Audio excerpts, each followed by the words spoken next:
The critics will say I am no better than a mountebank, promising wonders and producing nothing. They will call it a cheap trick, a publicity stunt. I am finished in London." "And what of Orlov himself?" I demanded. "Suppose he has been taken ill, had an accident, fallen somewhere." "Then let the scoundrel die where he lies," shouted Caravelli in a fury. "He has betrayed me, betrayed the public, betrayed music itself. I wash my hands of him." Of course, he did not mean it. He is a theatrical man and prone to exaggeration. But what could we do? Phelps declared that it would be madness to call in the police unless there was some evidence of foul play. "Your Mr. Orlov is doubtless gaming or drinking with his friends at this very moment," said he. "He will turn up tomorrow with some plausible story, and we shall all be made ridiculous if we have raised an alarm." But Anton did not appear the next day, nor the next. I have been twice to his lodgings in Woburn Place. The landlady tells me that he has not been seen since he left for the concert on Friday afternoon. His bed has not been slept in. His scanty luggage remains precisely as it was. She is half inclined to think that he has run off without paying his bill. "It is now Sunday night, Mr. Holmes. I could not bear this uncertainty any longer. I went this morning to Maestro Caravelli, but he refused to do anything. 'If the man chooses to make a fool of himself,' he said, 'I shall not risk my reputation by pursuing him. The public will forget. There are other violinists. Let Orlov take care of his own skin.' Then I went to the police at Bow Street. They heard me politely, but I could see that they shared Phelps's view. A grown man, they said, often has reasons for wishing to disappear. If there is no sign of violence and his belongings are in order, we can do very little. At last, in my desperation, I went to Maestro Caravelli again and implored him for some advice. It was then that he spoke of you. 'If you must stir up this hornet's nest, Elena,' he said, 'go to Mr. Sherlock Holmes in Baker Street. He pokes his nose into everything that does not concern him. Perhaps he can find your truant.' So I have come, Mr. Holmes. I do not know what to think. You may tell me that Anton has indeed deserted us, that he is merely an adventurer who has gone in search of a more profitable engagement. But I cannot believe it. She broke off, pressing her handkerchief to her eyes. Holmes's eyes gleamed. "Miss Montrose," said he, "you have been perfectly right to come to me. The police are bound by certain regulations, which I, fortunately, am not. A man's voluntary disappearance is, in their eyes, no crime. But to me, the manner of that disappearance is everything. You say that Orlov's violin remains in his dressing room." "Yes, Mr. Holmes, I saw it myself. It is a Guarnerius, very old and very precious. Anton valued it above his life." "Just so. Men sometimes leave their creditors. They seldom leave their violins, at least such violins as a Guarnerius. And you say his evening clothes were laid out, but not worn?" "Precisely." "Then we may say at once that whatever befell Mr. Orlov occurred between the time when Mr. Phelps saw him upon the stairs at about 6:30 and a few minutes before 8 o'clock, when the concert should have begun. It befell him, moreover, in such a way that he had not even leisure to snatch up the instrument upon which his career depended. That, Miss Montrose, is not the action of a man who merely loses his nerve." "You will take the case, then?" she cried, half rising from her chair. Holmes's eyes gleamed. "My dear lady, the case has already taken me. I shall begin at once. You will kindly stay in communication with us here.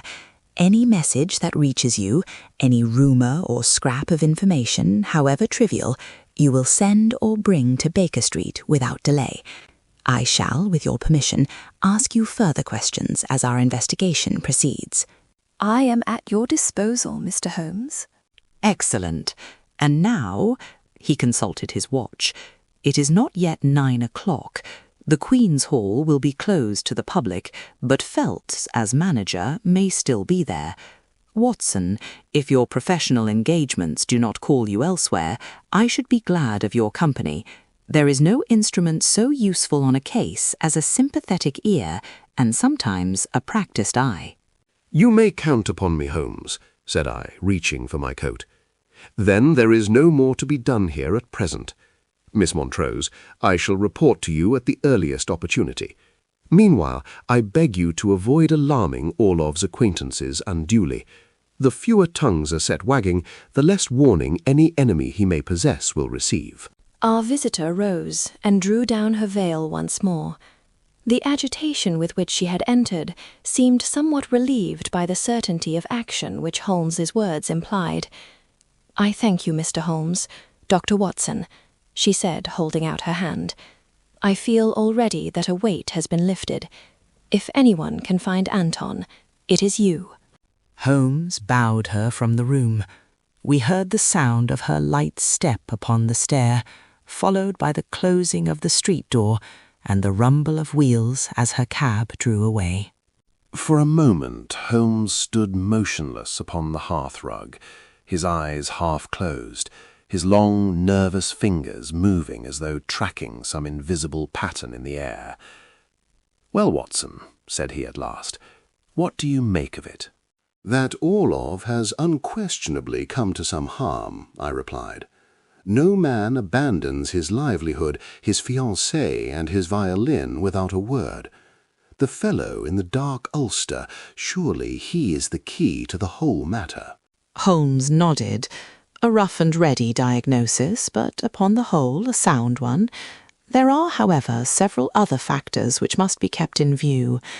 Come, my hat and coat, and we shall secure such facts as the scene itself may yield before they are entirely obliterated by time and cleaning women. "You think we shall find traces at the Hall after 3 days?" I asked as we descended the stairs. "My dear Watson," he answered, with that touch of asperity which only served to conceal his good humour, "the passage of time is a foe to be respected, but not feared.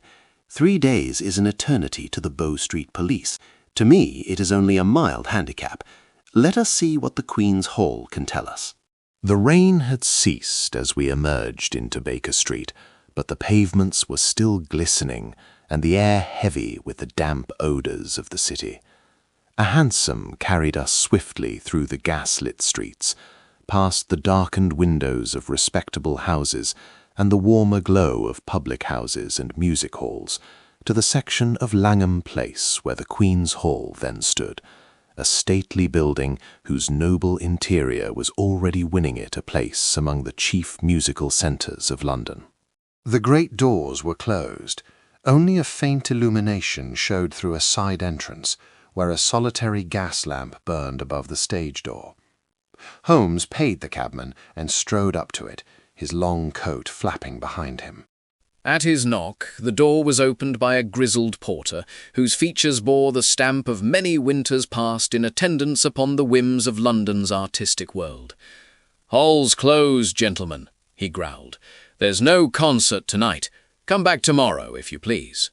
"We do not come for the music," said Holmes pleasantly, producing a card from his pocketbook. "We come for a missing violinist. I am Sherlock Holmes, and this is my friend, Dr. Watson. I believe your manager, Mr. Phelps, is still upon the premises."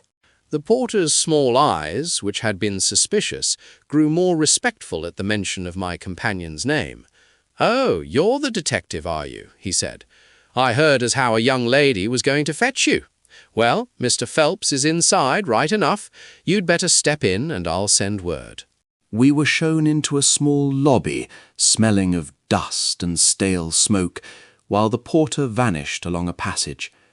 In a few minutes a brisk step approached, and Henry Phelps appeared, a plump, clean-shaven man with prominent, anxious eyes, and a habit of rubbing his hands together as though perpetually washing them of responsibility. "Mr. Holmes? Delighted, I'm sure. Delighted," he said with a nervous smile, "though I trust it won't be necessary to turn the whole place upside down. The incident of Friday night has already given us more publicity than is altogether desirable." "I can well believe it," Holmes returned dryly.